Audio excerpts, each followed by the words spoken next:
Good.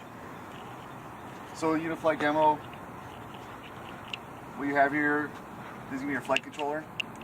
You power it up, make sure everything's set up right. Ground control station, which we're going to set up our flight. Hasn't been set up yet. I'm going to show you how quick it is to set up a flight. GPS base is set up logging and logging mode to essentially do our post-processing. There's our drone. This is a Series 1 SC250. We're going to power it up to let the GPS on board, the navigation GPS, warm up and essentially get a good lock for navigation purposes. It's going to run system agnostic.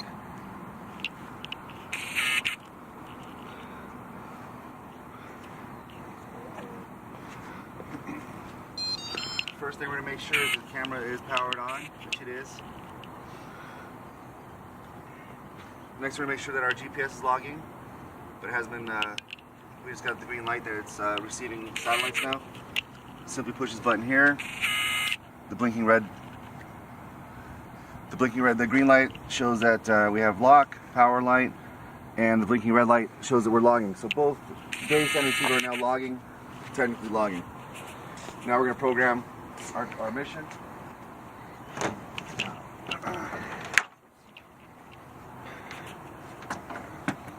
First thing we're going to do, we're going to connect to the unit itself.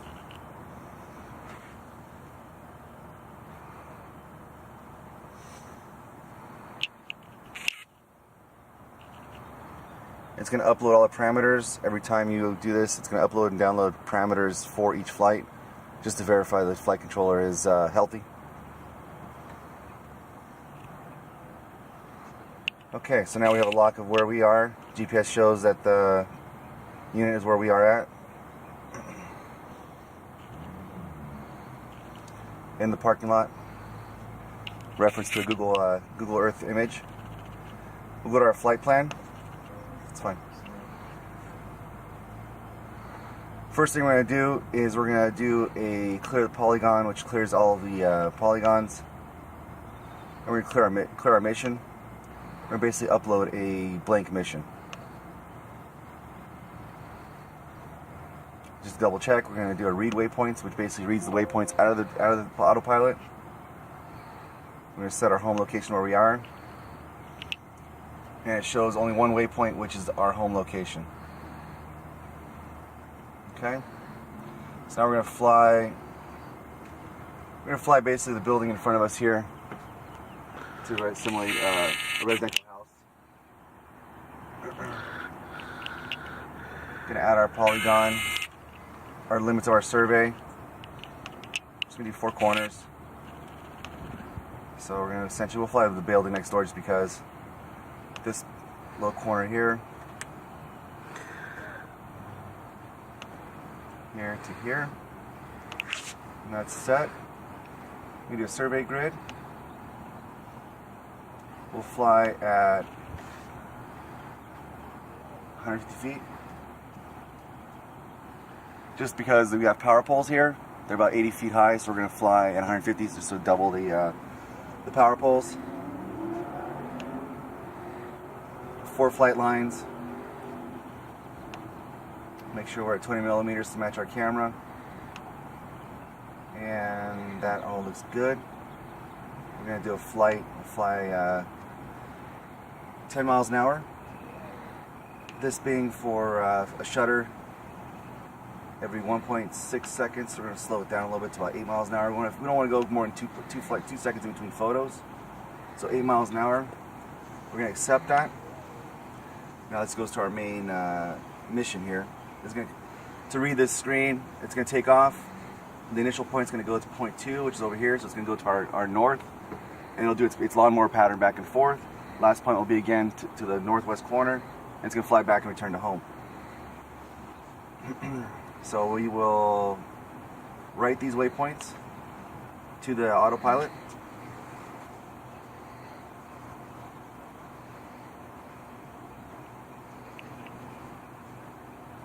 And it writes all the waypoints for shutter triggers and everything.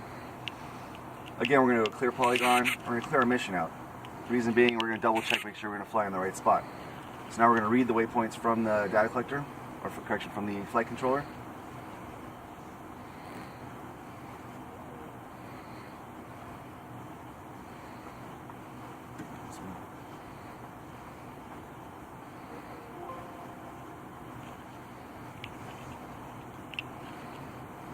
Okay, so as you can see, it has the same patterns, everything's good. Hasn't zoomed out, no random points out anywhere out in the middle of nowhere. So that mission is now loaded into the flight controller.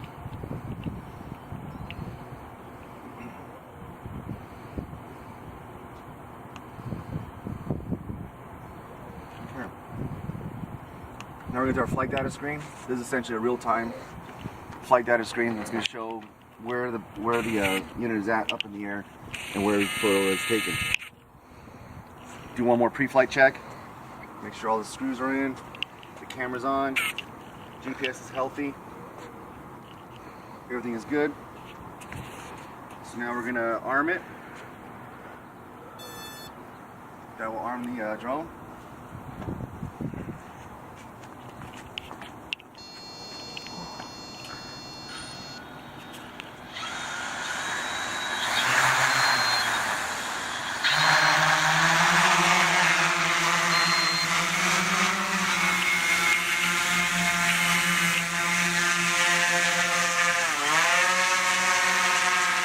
Now it goes to auto mode.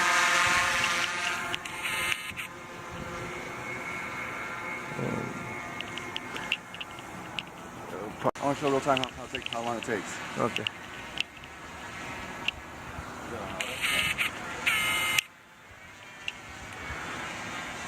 So it's fully autonomous right now. It's going to do its 4 lawnmower patterns. It's on a grid. It's on a mission.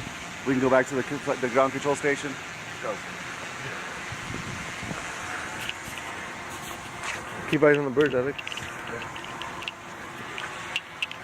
On the GCS, we actually have real-time feedback data of where it's going. So it's going to hit its first line. It's going to turn. It's focusing. Focusing? Yeah. Okay. So we're on the second line. It's going to go back and forth. We got 2 more lines after this. Essentially, you can see it's taking ortho-nadir photos every calculated point, so 80% side lap, 80% overlap. The software is going to calculate what those side laps and overlaps are going to be the shutter exposure for every point. As it's triggering, the GPS is getting feedback from the flight controller as far as the shutter control to get a precise field location. Post-processing is about a 5-minute process. From that point, we will post-process the data with the GPS. Every photo will have a GPS correct photo center so that the software will be able to interpolate and precisely locate every photo center. So we are on flight line 3. We got 1 more flight line, and it should return to home.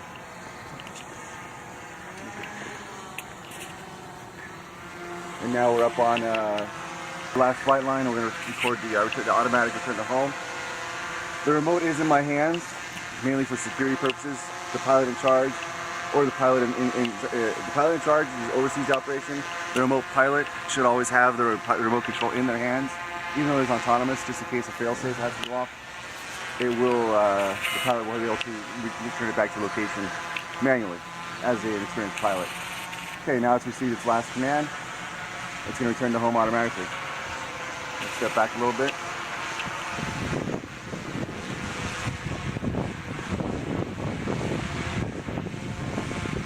Now, my level of confidence is high in our unit. As you can see, we are fairly close to power lines, but the return to home location is right here. The base flight is 150 feet. That thing is going to fly plus or minus 5 feet at that elevation because of the air traffic. But autonomously will land on its own.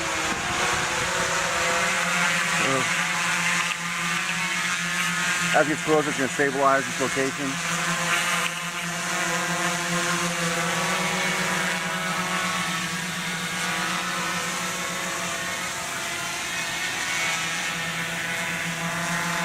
And that concludes the flight. It's going to close from that point on. So we'll do a shutdown. After that point on, we're going to do a shutdown. It doesn't get run over here. We do a shutdown, post-flight check, make sure everything's tight, make sure everything's snug, put everything away, and that's when we do our post-processing.